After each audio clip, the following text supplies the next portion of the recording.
रियासती वजीर कुंडा सुरेखा और यानम श्रीनिवास को केटीआर की कानूनी नोटिस। अंदरून एक हफ्ते माजरत खवी का मुतालिबा, मुकदमा दायर करने का इंतबाह। साबिक़ा वजीर और बीआरएस के पार्टी के कारगुजार सदर केटी रामाराव केटीआर ने रियासती वजीर कुंडा सुरेखा, कांग्रेस एमएलए यानम श्रीनिवास रेड्डी और कांग्रेस कायद के महेंद्र रेड्डी को कानूनी नोटिस भेजकर सनसनीखेज फ़ोन टैपिंग केस के सिलसिले में इनके खिलाफ अवामी तबसरे के लिए माफ़ी मांगने का मुतालिबा किया। इन्होंने कुछ न्यूज़ मीडिया और यूट्यूब चैनल्स को भी कानूनी नोटिस भेजा। अपने नोटिस में केटीआर ने धमकी दी है कि अगर वो एक हफ्ते के अंदर से अंदरून माफ़ी नहीं मांगते हैं तो वो हतक इज्जत का मुकदमा दायर करेंगे।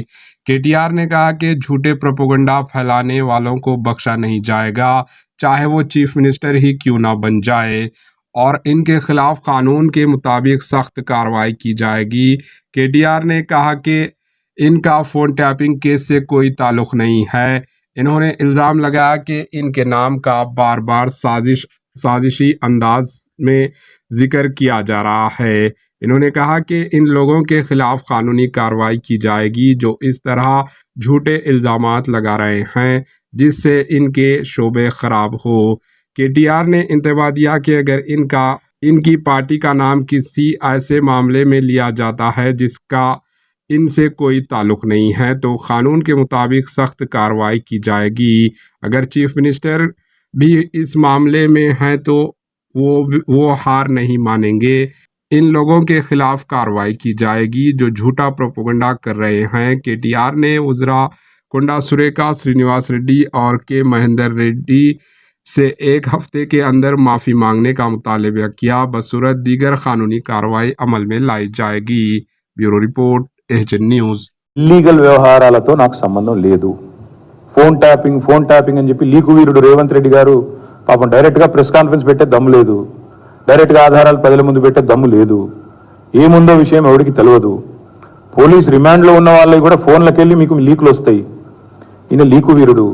మరి లీకు వీరుడు ఏదో కష్టపడి నా క్యారెక్టర్ అసాసినేషన్ చేయాలనే ప్రయత్నంలో చాలా బలంగా ఉన్నాడు. ఎవరో హీరోయిన్లను నేను బెదిరించిన అంటది ఆ మంత్రి. అది నెత్తుందా లేదా నాకు తెలియదు. నాకు అంత కర్మ ఏంది, నాకు ఈ దిక్కుమాలిన పనులు చేయాల్సిన పరిస్థితి ఏంది, నాకు ఎలాంటి ఫోన్ ట్యాపింగ్ వ్యవహారంతో నాకు ఎలాంటి సంబంధము లేదు. ఈ అడ్డమైన మాటలు ఎవరైనా మాట్లాడితే, చెత్త మాటలు ఎవరైనా మాట్లాడితే వారు మంత్రి అయినా ముఖ్యమంత్రి అయినా తాట తీస్తాము, లీగల్గానే చూసుకుంటాం. తాట తీస్తామంటే మళ్ళీ మీరు ఇదే యూట్యూబ్లో తమ్మునీళ్ళు పెట్టి తాట తీస్తామన్నాడు ఈయనకు అహంకారం ఎక్కువ అని చూపెడకూరి. అదే వినండి, తొందరపడకండి. తప్పకుండా లీగల్గానే ఎదుర్కొంటాం, న్యాయపరంగానే ఎదుర్కొంటాం. మాకు ఎవరిని బెదిరించాల్సిన అవసరం కానీ ఎవరిని ట్యాపింగ్ చేయాల్సిన అవసరం కానీ లేదు. కానీ దయచేసి మీడియా మిత్రులు నేను కూడా కొడతా ఉన్నా. 2014లో మా ప్రభుత్వం వచ్చింది. మా ప్రభుత్వం రాకంటే ముందు కాంగ్రెస్ ప్రభుత్వం 10 ఏళ్ళు ఉంది. ఆనాడు కాంగ్రెస్ ప్రభుత్వం, దయచేసి ఇది గుర్తుపెట్టుకోండి, రాయండి, మీరు కావాలంటే మీ ఆర్కైవ్స్లోంచి తీయండి. ఆనాడు కిరణ్ కుమార్ రెడ్డి గారు 2011లో ముఖ్యమంత్రిగా ఉన్నప్పుడు మేము ఆరోపణలు చేయాల. కాంగ్రెస్ ఎంపీలు ఆనాడు ఈరోజు కాంగ్రెస్ ప్రభుత్వంలో మంత్రులుగా ఉన్నవాళ్ళు, ఎమ్మెల్యేలుగా ఉన్నవాళ్ళు, కోమటిరెడ్డి రాజగోపాల్ రెడ్డి, డాక్టర్ గడ్డం వివేక్, అదేవిధంగా పొన్నం ప్రభాకర్ గారు ఈరోజు మంత్రి. వీళ్ళు ముగ్గురు ఆనాడు ఆరోపణ చేసినారు. సుఖేందర్ రెడ్డి గారు కూడా ఉన్నారు అనుకుంటా. అప్పుడు మా ఫోన్లను ట్యాపింగ్ చేస్తున్నాడు కిరణ్ కుమార్ రెడ్డి, తెలంగాణ కాంగ్రెస్ ఎంపీల ఫోన్లను ట్యాపింగ్ చేస్తున్నాడు కిరణ్ కుమార్ రెడ్డి అని చెప్పి ఆనాడు కాంగ్రెస్ ఎంపీలు అప్పటి కాంగ్రెస్ ప్రభుత్వం మీద ఆరోపణ చేశారు. సరే, ఆ తర్వాత ముఖ్యమంత్రి గారు నేను చేయట్లేదు అన్నాడు, అది వేరే విషయం. నేను రేవంత్ రెడ్డి గారిని కూడా కోరుతా ఉన్నా, మీరు 2014 నుంచి ఎందుకు, అంతకుముందు మీ వాళ్ళే ఆరోపణ చేశారు కదా, 2004 నుంచి తీయండి. ఫోన్ ట్యాపింగ్ ఏమేమి జరిగింది, ఎక్కడెక్కడ జరిగింది, 2004 నుంచి ఏమేమి కుంభకోణాలు జరిగినాయి, లంబకోణాలు జరిగినాయి అన్ని తీయండి. ఇంకొక మాట కూడా నేను మిత్రులుగా మీకు గుర్తు చేస్తా ఉన్నా, అధికారులు మారలేదు, ప్రభుత్వం మారింది, పార్టీ మారింది. ఇదే శివధర్ రెడ్డి ఈరోజు ఇంటెలిజెన్స్ డీజీ అనుకుంటే ఇప్పుడు ఆయన, ఆనాడు ఇంటెలిజెన్స్ ఐజీగా ఉన్నారు కేసీఆర్ గారు గవర్నమెంట్లో. ఈరోజు టీఎస్పీఎస్సీ చైర్మన్గా ఉన్న మహేందర్ రెడ్డి గారు ఆనాడు రాజశేఖర్ రెడ్డి గారి గవర్నమెంట్లో ఇంటెలిజెన్స్ ఐజీ, ఆ తర్వాత మా ప్రభుత్వంలో డీజీ, హైదరాబాద్ सीपी।